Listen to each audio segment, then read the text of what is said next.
Hello മക്കളെ, എല്ലാവർക്കും പുതിയൊരു വീഡിയോയിലേക്ക് സ്വാഗതം. നമ്മൾ ഇന്ന് ഡിസ്കസ് ചെയ്യാൻ പോകുന്ന ചാപ്റ്റർ ഫിസിക്സിലെ മൂന്നാമത്തെ ചാപ്റ്റർ ആയിട്ടുള്ള കാഴ്ചയും വർണ്ണങ്ങളുടെ ലോകവും എന്ന് പറയുന്ന ചാപ്റ്റർ ആണ്. അപ്പം നിങ്ങൾ 10ാം ക്ലാസ്സിലെ പിള്ളേരൊക്കെ ആണെങ്കിൽ എല്ലാ സബ്ജക്റ്റും ഒരു സ്ഥലത്ത്, അതായത് ഒരൊറ്റ ചാനലിൽ കാണണം എന്ന് ആഗ്രഹിക്കുന്ന ആൾക്കാരാണെങ്കിൽ തീർച്ചയായിട്ടും ഈ ചാനൽ സബ്സ്ക്രൈബ് ചെയ്യുക. അതുപോലെ ഈ ചാനൽ നിങ്ങൾക്ക് ഉപകാരപ്പെട്ടെന്ന് തോന്നിയിട്ടുണ്ടെങ്കിൽ നിങ്ങളുടെ ഫ്രണ്ട്സിനും ഇത് സജസ്റ്റ് ചെയ്യേണ്ടതാണ്. അപ്പോൾ നമുക്ക് അധികം വൈകാതെ ചാപ്റ്ററിലേക്ക് പോവാം. നമുക്ക് ഈ ചാപ്റ്ററിൽ മൊത്തമായിട്ട് പഠിക്കാനുള്ളത് ലൈറ്റിന്റെ ഓരോരോ പ്രതിഭാസങ്ങളെ കുറിച്ചിട്ടാണ്. അപ്പൊ നമ്മളത് കഴിഞ്ഞ ഇതിൽ പഠിച്ചിട്ടുണ്ടായിരുന്നു. 9ാം ക്ലാസ്സിൽ നമ്മൾ പഠിച്ചതാണ് ഈ അപവർത്തനം, അതേപോലെ പൂർണ്ണാന്തര പ്രതിഫലനം, അങ്ങനെയുള്ള കാര്യങ്ങളൊക്കെ. അപ്പൊ നമ്മൾ ആദ്യം ഡിസ്കസ് ചെയ്യാൻ പോകുന്നത് ഗ്ലാസ് പ്രിസത്തിലൂടെയുള്ള അപവർത്തനത്തെ കുറിച്ചിട്ടാണ്. അപ്പൊ നോക്കൂ, നമുക്ക് ഇതിൽ പഠിക്കാനുള്ള ആദ്യത്തെ ടോപ്പിക് എന്താണെന്ന് വെച്ചിട്ടുണ്ടെങ്കിൽ ഗ്ലാസ് പ്രിസത്തിലൂടെയുള്ള അപവർത്തനത്തെ കുറിച്ചിട്ടാണ്. അപ്പൊ നമ്മൾ എന്ത് ചെയ്യാണ്, ഇവിടുന്ന് എന്ത് ചെയ്യാണ്, ഒരു ഗ്ലാസ് പ്രിസം വെച്ചിട്ടുണ്ട്. അതിന്റെ ബേസ് കൊടുത്തിട്ടുണ്ട്. ABC എന്ന് പറയുന്ന ഒരു ട്രയാങ്കുലർ പ്രിസമാണ്, എന്ത് ത്രികോണാകൃതിയിലുള്ള ഒരു പ്രിസമാണ് നമ്മൾ ഇവിടെ വെച്ചിട്ടുള്ളത്. അത് എന്ത് ചെയ്യാണ്, അതിലൂടെ നമ്മൾ ലൈറ്റ് കടത്തി വിടുകയാണ്.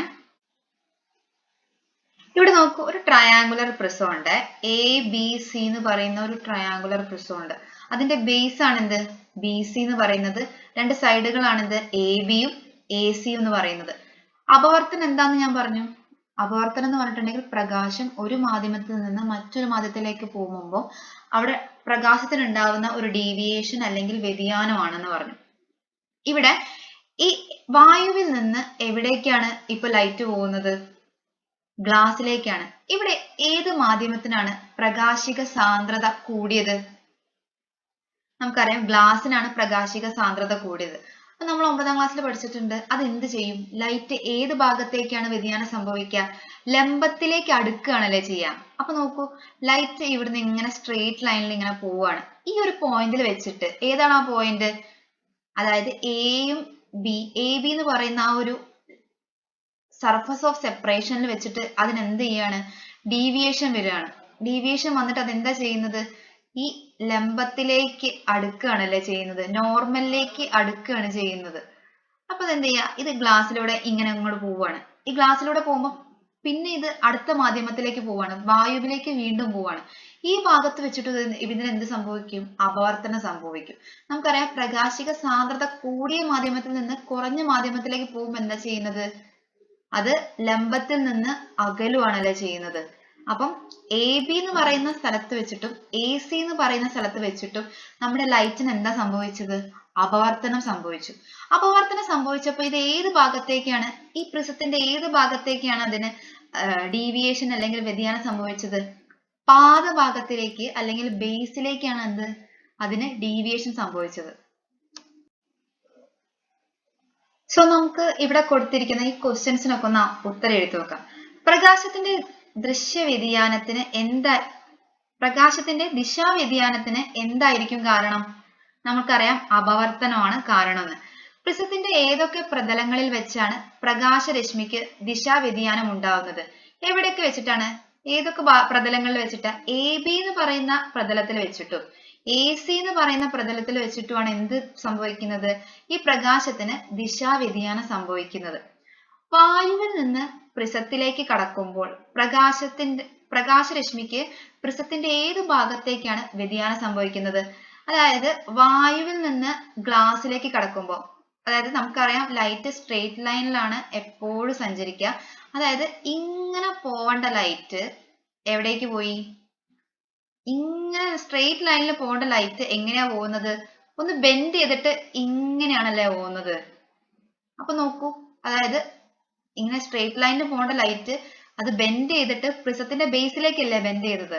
അപ്പം പ്രിസത്തിന്റെ പാദഭാഗത്തേക്കാണ് അവിടെ ബെൻഡിങ് വന്നത് അല്ലെങ്കിൽ വ്യതിയാനം സംഭവിച്ചത്. ഈ AC എന്ന് പറയുന്ന സൈഡിൽ നോക്കിക്കേ, ഇങ്ങനെ പോകേണ്ട ലൈറ്റ് ആയിരുന്നു, അതിനെന്ത് വന്ന്, എവിടേക്കാ ബെൻഡിങ് വന്നത്, പാദഭാഗത്തേക്കാണ് അതും ബെൻഡ് ചെയ്തത്.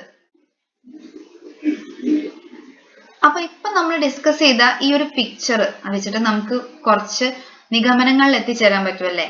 പ്രിസത്തിലേക്ക് കടക്കുമ്പോഴും പ്രിസത്തിൽ നിന്ന് ബഹിർഗമിക്കുമ്പോഴും അപവർത്തനം കാരണം പ്രകാശരശ്മിക്ക് പ്രിസത്തിന്റെ പാദഭാഗത്തേക്കാണ് എന്ത് വരുന്നത്, വ്യതിയാനം വരുന്നത്. വളരെ ഇമ്പോർട്ടന്റ് ആയിട്ട് ശ്രദ്ധിക്കേണ്ട കാര്യമാണ്. എക്സാമിന് ഇതേപോലെ എന്ത് തരും, ചോദ്യങ്ങൾ ഇതേപോലെ പിക്ചർ തരും, നിങ്ങളോട് വരയ്ക്കാൻ പറയും ചിലപ്പോ. അപ്പൊ എന്ത് ചെയ്യണം, ഇതേപോലെ പാദഭാഗത്തേക്ക് ആയിരിക്കണം എന്ത് വരേണ്ടത്, ഇതേപോലെ ലൈറ്റ് വരേണ്ടത്. ഇതുപോലെ പിക്ചർ തരും, ഈ പാദഭാഗത്തേക്കാണ് ബെൻഡിങ് വരുന്നതെന്നുള്ള നമുക്ക് ഉള്ള ആ ഒരു പഠിച്ച കാര്യം അപ്ലൈ ചെയ്യാൻ നിങ്ങൾക്ക് പറ്റണം. നമ്മൾ അടുത്തത് പഠിക്കാൻ പോകുന്നത് പ്രകാശ പ്രകീർണനമാണ്, അല്ലെങ്കിൽ അതിന് എന്ത് പറയാം, ഡിസ്പേർഷൻ ഓഫ് ലൈറ്റ് എന്ന് പറയാം. പ്രകാശത്തിന്റെ പ്രകീർണനം എന്ന് പറയുന്നത് ഒരു പ്രതിഭാസമാണ്. അതെങ്ങനെയാണ് നടക്കുന്നത് നമുക്ക് നോക്കാം. നമ്മൾ നേരത്തെ പഠിച്ചു, ഒരു പ്രിസത്തിന്റെ ഉള്ളിലൂടെ ഒരു ലൈറ്റ് കടന്നു പോകുമ്പോൾ അത് എന്ത് ചെയ്യും, അതിന്റെ ബേസിലേക്ക് ഒരു വ്യതിയാനം സംഭവിച്ച് ബേസിലേക്ക് താഴ്ന്നു വരുന്നു മനസ്സിലായി. അതേപോലെ ഇവിടെ നമ്മൾ എന്ത് ചെയ്യുക, സൂര്യപ്രകാശമാണ് എന്ത് ചെയ്യുന്നത്, കടത്തിവിടുന്നത്. സൂര്യപ്രകാശം കടത്തിവിടുമ്പോൾ ഇതെങ്ങനെ പോകും, ഇത് വായുവിലൂടെ ഇങ്ങനെ പോവാണ്. എന്നിട്ട് ഇവിടെ എത്തുമ്പോൾ എന്ത് ചെയ്യും, അത് ഗ്ലാസ്സിലേക്ക് കടക്കും. ഇവിടെ വെച്ചിട്ട് അതിന് എന്ത് സംഭവിക്കും, അപവർത്തനം സംഭവിച്ചിട്ട് ഇത് എന്ത് ചെയ്യാണ്, ഇങ്ങനെ വളഞ്ഞു പോവാണ്. ഈ വളഞ്ഞു പോകുന്നതിന്റെ കൂടെ തന്നെ ഇതിന് എന്ത് സംഭവിക്കും, ഈ സൂര്യപ്രകാശം എന്ന് പറയുന്നത് ഒരുപാട് നിറങ്ങൾ കൂടിച്ചേർന്ന ഒരു സമന്വിത പ്രകാശമാണ്. സമന്വിത പ്രകാശം എന്ന് പറഞ്ഞാൽ എന്താ, ഒരുപാട് നിറങ്ങൾ കൂടിച്ചേർന്നിട്ട് എന്ത് ചെയ്യുക, ഒരൊറ്റ നിറമായിട്ട് മാറിയതാണ് എന്ത്, നമ്മുടെ സൂര്യപ്രകാശം. ഈ സൂര്യപ്രകാശം എന്ത് ചെയ്യും, വേർപിരിഞ്ഞിട്ട് അതിന്റെ ഘടക വർണ്ണങ്ങളായിട്ട് മാറും. കണ്ടോ, ഇവിടെ വെച്ചിട്ട് അത് വയലറ്റും അതേപോലെ റെഡും ആയിട്ട് അത് മാത്രമേ കാണിക്കുന്നുള്ളൂ. അതിന്റെ അർത്ഥം നമുക്കറിയാം, സൂര്യപ്രകാശത്തിൽ വിബ്ജിയോർ എന്ന് പറയുന്ന നിറങ്ങളുണ്ട്. അതെല്ലാം എന്തുണ്ട്, ഇതിന്റെ ഇടയിൽ ഇങ്ങനെ വരുന്നുണ്ട്. നമ്മളിപ്പോ മെയിൻ ആയിട്ട് വയലറ്റും റെഡും മാത്രമേ കാണിച്ചിട്ടുള്ളൂ. അപ്പൊ ഈ വയലറ്റും റെഡും എന്ത് ചെയ്യും, സ്പ്ലിറ്റ് ചെയ്തിട്ട് ഇവിടെ വെച്ചിട്ട് എന്ത് ചെയ്യും, അതിനൊരു സ്പ്ലിറ്റിങ് നടക്കും. എന്നിട്ട് എന്ത് ചെയ്യും, അത് ഇപ്പുറത്തെ സൈഡിലേക്ക് വന്നിട്ട് ഇവിടുന്ന് എന്ത് ചെയ്യും, അത് വീണ്ടും അപവർത്തനം സംഭവിക്കുകയാണ്. എന്നിട്ട് അത് എന്ത് ചെയ്യാണ്, അത് വീണ്ടും ബേസിലേക്ക് ബെൻഡ് ചെയ്ത് വരികയാണ്. നമ്മൾ ഇവിടെ ഒരു സ്ക്രീൻ വെച്ചിട്ടുണ്ടെങ്കിൽ ഇവിടെ നമുക്ക് എന്ത് കിട്ടും, വിബ്ജിയോർ എന്ന് പറയുന്ന മഴവില്ല് കാണാൻ കഴിയും. നമുക്ക് എന്ത് ചെയ്യാം, ഒരു വീഡിയോ കണ്ടിട്ട് തിരിച്ചു വരാം.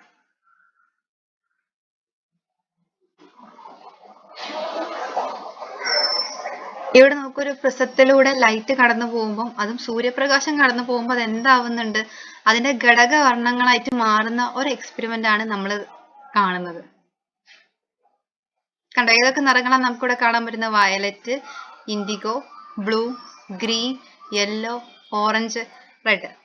ഓക്കെ, നമ്മൾ ഈ ചിത്രം നോക്കിക്കഴിഞ്ഞാൽ നമുക്ക് മനസ്സിലാവും, ഇതിൽ ഏറ്റവും കൂടുതൽ വ്യതിയാനം സംഭവിച്ചത് ആർക്കാണ്, അതായത് ഡീവിയേഷൻ നന്നായിട്ട് ബെൻഡ് ചെയ്തത് ആരാണ്, വയലറ്റ് ആണല്ലേ.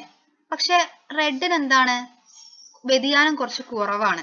വയലറ്റ് നോക്കൂ, നന്നായിട്ട് വ്യതിയാനം സംഭവിച്ച് പ്രിസത്തിന്റെ താഴെ ഭാഗത്താണ് ക്രമീകരിച്ചിരിക്കുന്നത് ഈ സ്ക്രീനിൽ.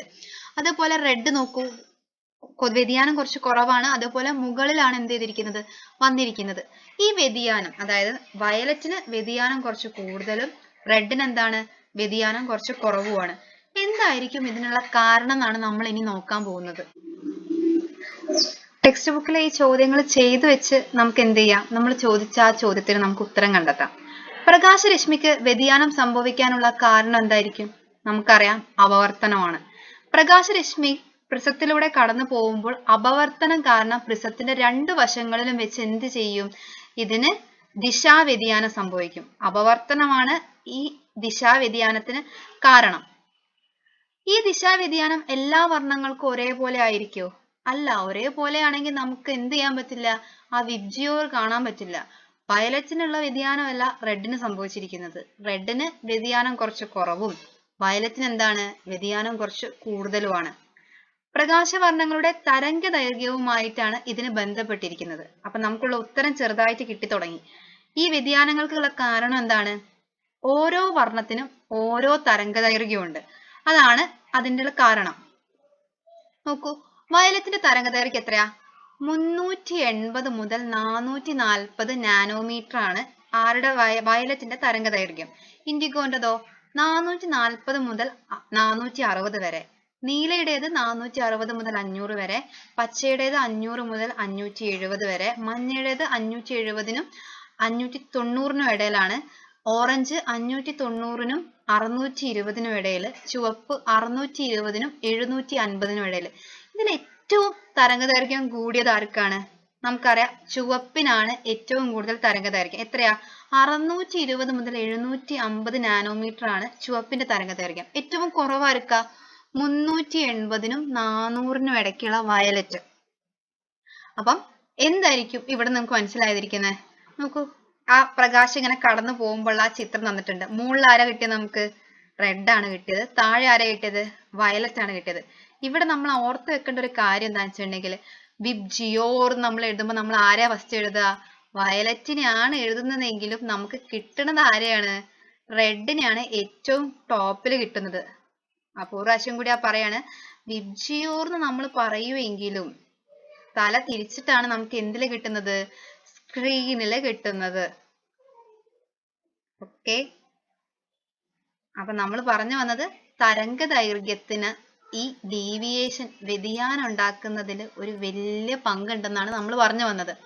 നോക്കൂ, തരംഗദൈർഘ്യം കൂടുതലുള്ളതിന് വ്യതിയാനം കുറവും, അതേപോലെ തരംഗദൈർഘ്യം കുറവുള്ളതിന് വ്യതിയാനം വളരെ കൂടുതലുമായിരിക്കും.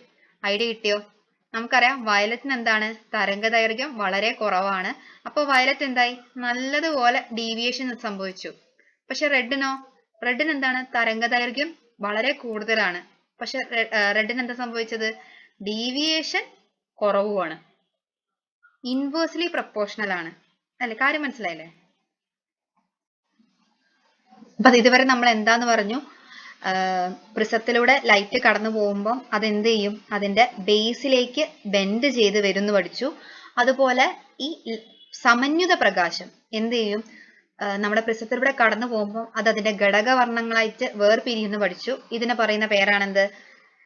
ഡിസ്പേർഷൻ ഓഫ് ലൈറ്റ് അല്ലെങ്കിൽ പ്രകാശത്തിന്റെ പ്രകീർണനം എന്ന് പറയുന്നത്. ഇനി ഈ പ്രകാശത്തിന്റെ പ്രകീർണനത്തിൽ ഓരോ വർണ്ണത്തിനും എന്താണ്? വ്യത്യസ്തമായിട്ടുള്ള വ്യതിയാനമാണ് സംഭവിക്കുന്നത്. വയലറ്റിന് വ്യതിയാനം കൂടുതലും അതുപോലെ റെഡിന് എന്താണ്? വ്യതിയാനം വളരെ കുറവുമാണ് സംഭവിക്കുന്നത്. ഇതിന് കാരണം ഇതിന്റെ തരംഗദൈർഘ്യമാണ്. ഇനി വ്യത്യസ്ത വർണ്ണങ്ങൾ ചേർന്നുണ്ടാവുന്ന പ്രകാശമാണ് സമന്വിത പ്രകാശം. ഇത് നമ്മൾ പറഞ്ഞു സൂര്യപ്രകാശം എന്ന് പറയുന്നത് എന്താണ്? ഒരു സമന്വിത പ്രകാശമാണ് അല്ലെങ്കിൽ കോമ്പോസിറ്റ് ലൈറ്റ് ആണ്. ഈ സമന്വിത പ്രകാശം ഘടകവർണ്ണങ്ങളായി വേർപിരിയുന്ന പ്രതിഭാസമാണ് എന്ത്?